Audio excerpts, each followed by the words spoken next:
দাদা তোমার হাতে কি এটা? দাদা কাঁচা মরিচ দাদা। কাঁচা না তো, এটা তো দেখলাম পাকা মরিচ। ও পাকা মরিচ লাল হয়ে গেছে দাদা, এটা শসা দিয়ে সেই সুন্দর হবে। এটা খাও না দেখি, শসা আর আমার দ্বারা কাঁচা সম্ভব মরিচ।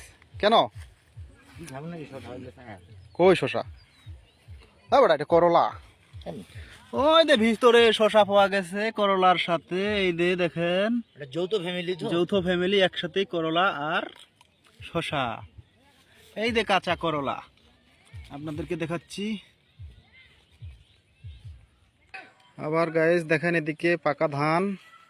আমাদের রহিমুল দাদা আমাদের রহিমুল ভাই ধানে পোকা কাটছে।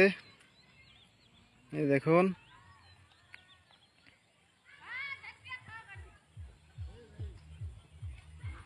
এদিকে কত সুন্দর গ্রামের দৃশ্য, গাছপালা, এদিকে ছাগল, নারকেল গাছ, ইকলেক্টারের গাছ, সুপারি গাছ। এই যে অসাধারণ মানুষ কাজ করতেছে মাঠে। এখন আকাশটা অনেক সুন্দর, কালো কালো মেঘ। এই দেখুন সবুজ শ্যামল ছায়ায় ভরা আমাদের এই বাংলাদেশ। এই কত সুন্দর দৃশ্য।